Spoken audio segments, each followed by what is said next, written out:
thank you guys again for coming. This is Jessica Hurst, so please give her a hand.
All the pills. A short history. Tegretol, carbamazepine. So Tegretol was the first pill that I ever took for mental illness. And I started taking it when I was 15 years old.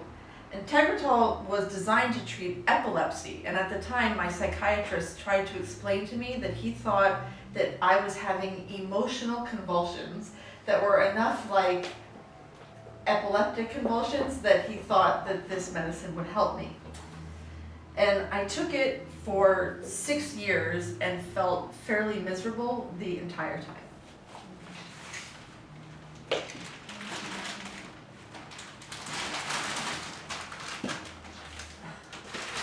That's about 4,400 pills.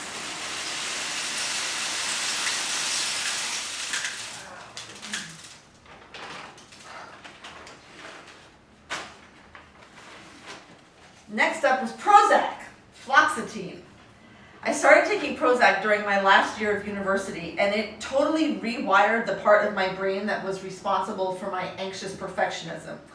I had gotten straight A's from 6th grade all the way up until my junior year of college when I started Prozac, at which point I almost failed physics, but I felt much better. But now, since Prozac was new, not all of its side effects were very well known, and I started having serious problems with my boyfriend because I just lost all interest in sex. And we thought that it was just some problem in our relationship until I opened up the New York Times one day and saw this huge story about how Prozac was ruining America's sex life.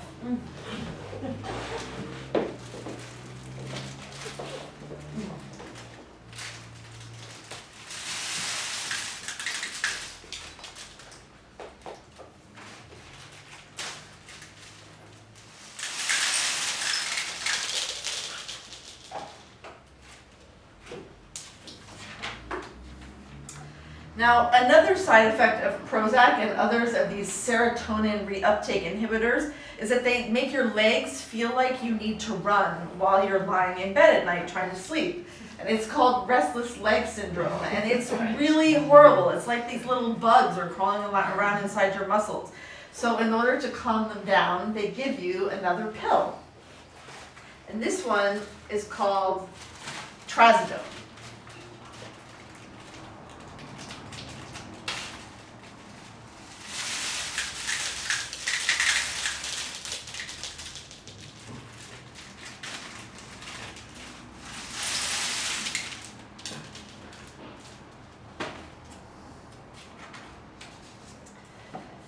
So when I graduated from university, I thought that I had also graduated from my depression, and I stopped taking Prozac. And everything was fine for a few months, and I was interning in the Clinton White House, and I thought I was so excited and life was great.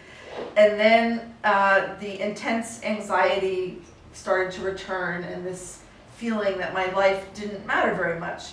So I went to see a new psychiatrist who decided that I had bipolar disorder and diagnosed me with lithium. Not diagnosed me with lithium, she prescribed me lithium. And supposedly lithium stabilizes your brain, but it didn't seem to help very much with my depression. And for the first time, I got to the point of just refusing to get out of bed. And I didn't go to work, and I didn't even call to tell them that I was sick and couldn't come in. And my mother finally got a hold of me and said, Jessica, they're gonna fire you. You have to get up. You have to at least call. You have to do something. And I just really, I didn't care enough. I couldn't make myself do it. So nonetheless, I've taken lithium off and on for enough years, and it's about 3 pills a day that I estimate that I have taken about 6,600 lithium pills. Now, lithium messes up your thyroid function, and it makes it so your thyroid doesn't secrete enough hormone, and so you have to take synthetic hormone pills, and this is called levothyroxine. So for every 3 of those, I had to take 1 of these.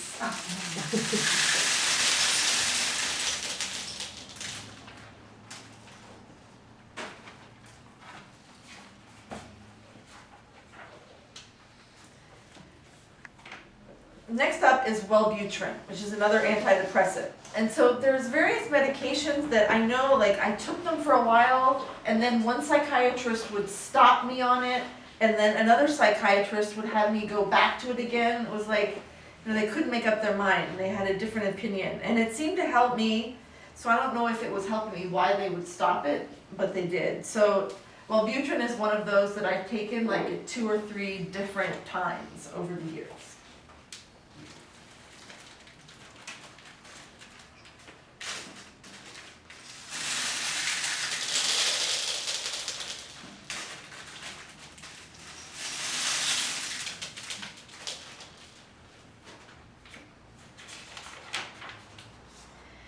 Zoloft, or sertraline. This is from the package insert.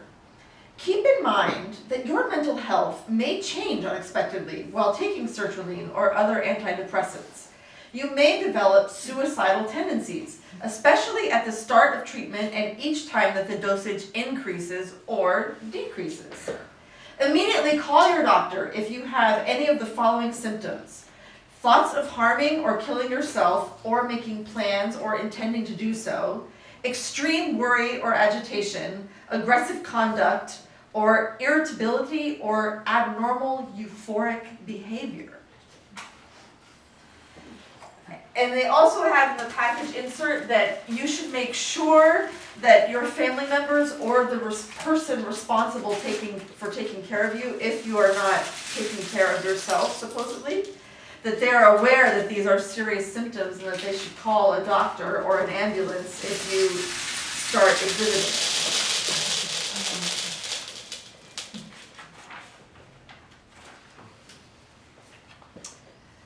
Xanax. Now, Xanax is famous for being abused in Hollywood and by nervous housewives, but in my case, it was just another med that they gave me to treat these restless legs that were running around while I was trying to sleep.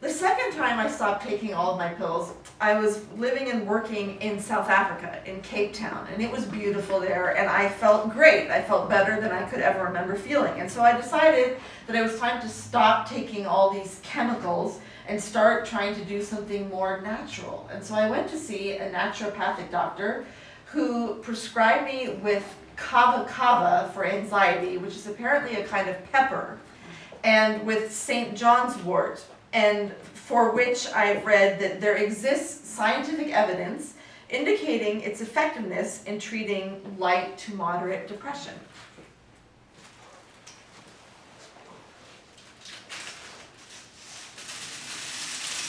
Unfortunately, my depression only appeared to be light or moderate because the Zoloft was working, and actually it was quite a bit more severe. And so when I stopped taking all that other medication and was taking the St. John's wort and kava kava, I kind of started to lose my mind.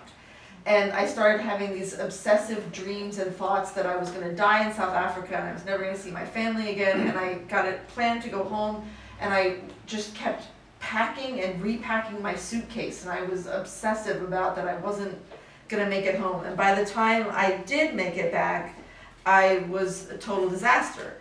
And a psychiatrist said, well, start taking Zoloft again. But it didn't work.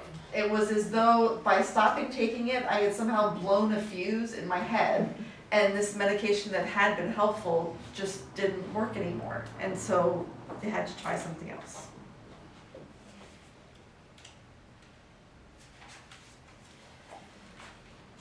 So next up, the psychiatrist gave me Klonopin for my panic attacks. But at first, the dose was too high. And it just made me more depressed, to the point that I wanted to be hit by a truck, basically. Like, I couldn't imagine a future. And I also didn't have like the energy or the will to actively kill myself. So I just had these like fantasies that I would get hit by a truck. So then they tried Celexa. Celexa was a new drug. It was another one that was kind of like Prozac. It works on serotonin, but in a slightly different way. So they thought, well, maybe your brain will like this better. And it did work pretty well for a while, and then kind of without any understandable explanation, it just sort of stopped working. But I did take it for a while.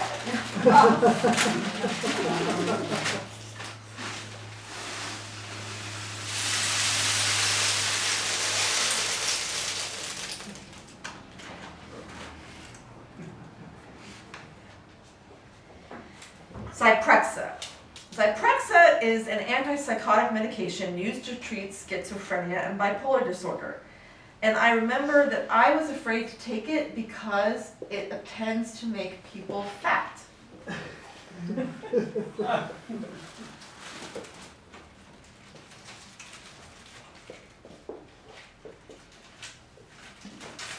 So I didn't take it for very long.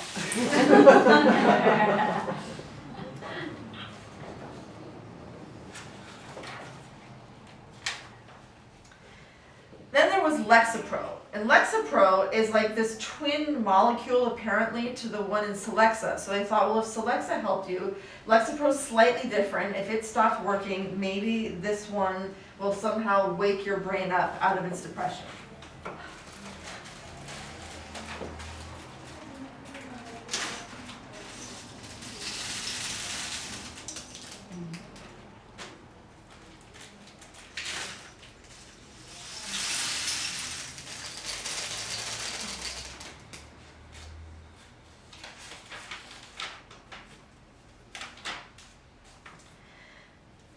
Valium.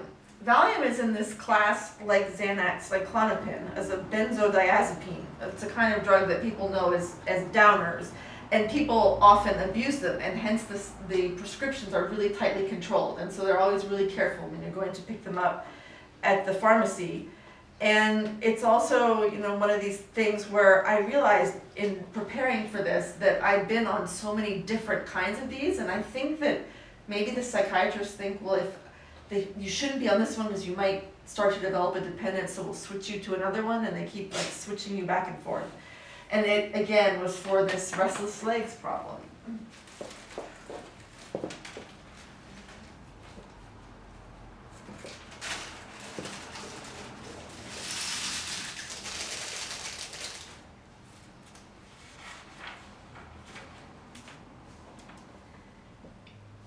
Another one, Ativan.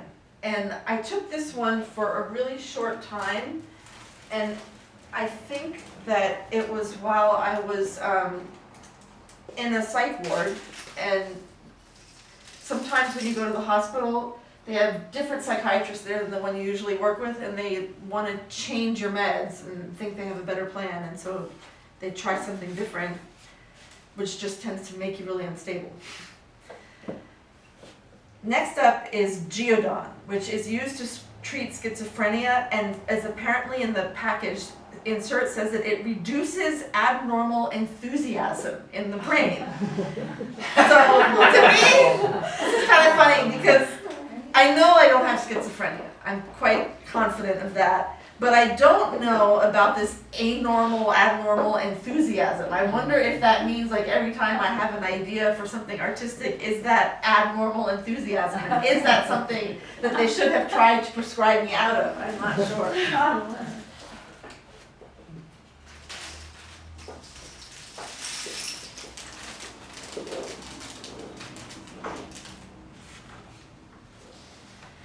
Buspar or Buspirone is used for anxiety, and I think it was another one that they gave me while I was in the hospital. So I only took it for a really short time.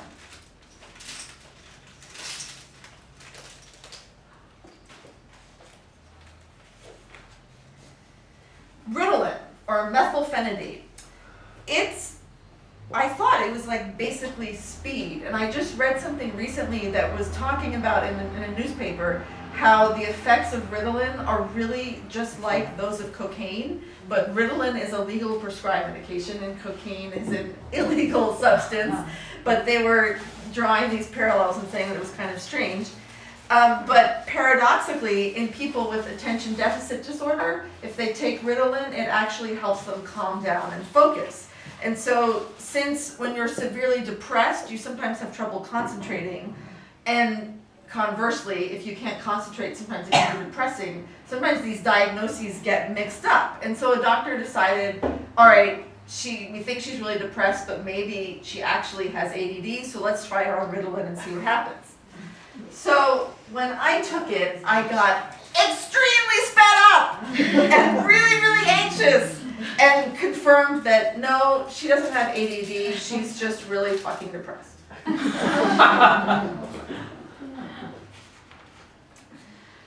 Effexor is one of the antidepressants that my brain really seems to like. And I've been on it about 2 or 3 different times, and I'm actually on it now. It's one of the ones that's now buried under here. And apparently one advantage of it over something like Prozac is that Prozac can take like up to 6 weeks to actually take effect, whereas Effexor acts fairly quickly. And last summer, I was telling my psychiatrist that I was wanting to kill myself, and so she wanted something that worked fast. And so they tried it, and it seemed to help.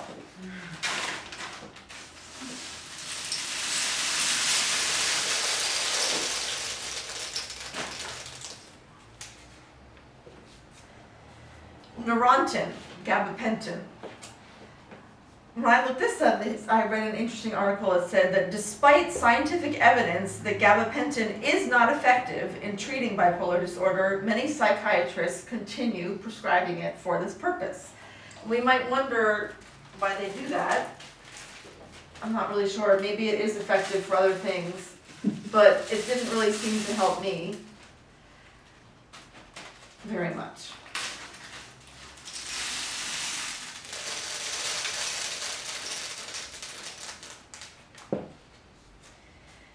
Ketamine isn't taken in pill form. You have to inhale it. And it's a dissociative anesthetic agent mainly used by veterinarians. So you might wonder, why am I giving it to me?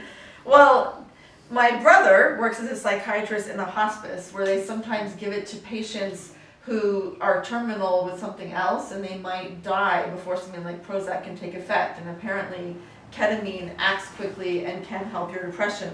And so when I was in this somewhat desperate state last year, we decided to try it, but it didn't seem to make that much difference for me.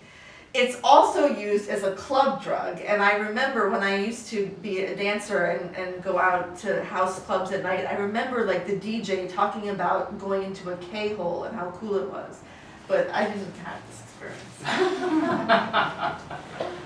Abilify is used for schizophrenia and bipolar disorder. And I've had several psychiatrists diagnose me with bipolar disorder, and the problem that I have with this diagnosis when I talk to people is that they think bipolar means that you have these manias, you get really crazy and you get really depressed, but I don't ever really seem to have the manias, I just seem to get really depressed. So it's hard for me to make sense of it, but they say, well, if the drugs for the bipolar seem to help you, then that's what counts.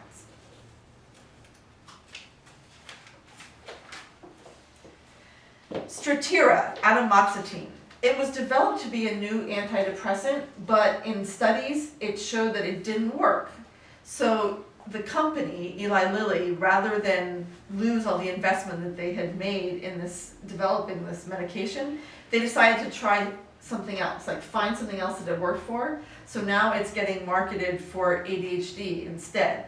And I was interested to read that in the Wall Street Journal that Eli Lilly and other drug companies, this is just something that they do. Like if they invest a lot of money to develop a drug and it doesn't work, rather than abandon it, they try to find something else that they can make it work for.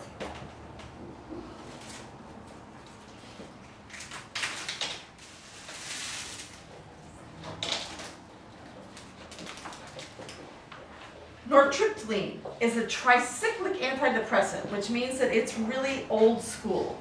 And I can't exactly remember why my psychiatrist put me on it, even though it was fairly recent. And the reason that I can't remember is that last summer we tried me on an electroshock therapy. I did 20 sessions where they put me under general anesthesia and shocked my brain to try to wake it up and rewire it. And it didn't really seem to help the depression that I can tell, but it did completely fuck up my memory. And so this whole thing could have many errors and omissions and problems with the order. But apparently nortriptyline is supposed to work well with electroshock treatment, and so they tried me on it.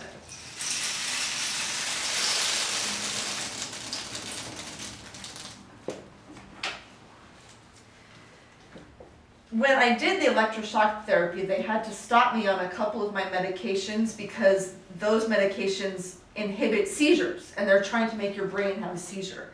And so since they took me off of like the Klonopin, they put me on some replacement drugs, including this one called Requip, which stimulates the dopamine receptor. And while that may not sound like it means much, apparently in me, it contributed to me becoming psychotic. And so for several days, I was awake, but I thought I was dreaming, and I couldn't adjust my eyes for depth perception, and I couldn't speak, apparently, and I couldn't control my hands enough to sign this paper that you have to sign when they admit you to the hospital voluntarily, but apparently they admitted me anyway.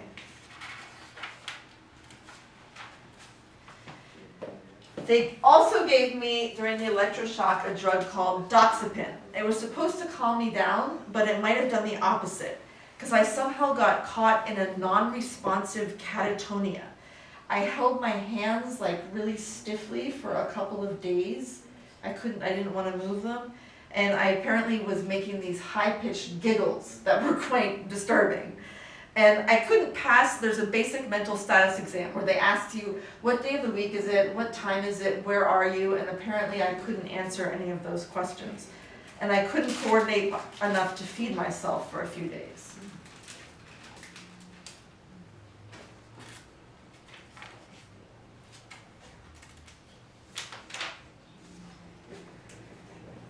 Okay, mirtazapine is another antidepressant, and it's one of the more recent additions to my list. And it does something in your brain helping release extra serotonin and norepinephrine, which is supposed to help with depression. But there are all these new studies coming out that are showing that none of these drugs work any better than placebos. So all of that kind of makes me wonder, I don't know if I've just been experiencing a placebo effect all this time for the help that they've given me, or what's going on.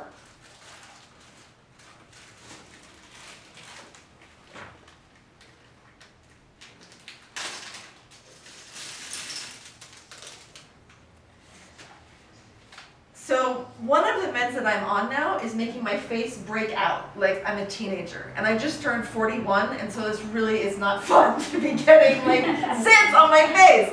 So one of my doctors said, well, we can give you minocycline, which is an antibiotic, but apparently it helps with zits. And so I decided to try it. I thought, why not? One extra, one more, what can it hurt? And finally, we come to Risperdal, which is an antipsychotic, but it's also used for other things. And I started taking it because I got this feeling like my head was a balloon floating up on a string attached like somewhere behind my body, and it was a very uncomfortable feeling. And I started taking it, but the big difference that it seems to have made for some reason is that it's given me my creativity back. I had about a year during which I was unable to create or make anything, and that in itself was profoundly depressing for me. And for some reason, when I started taking this, I started being able to create things again and make work, and since then I've performed in London and Paris and Madrid and now here, so helpful.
Thank you.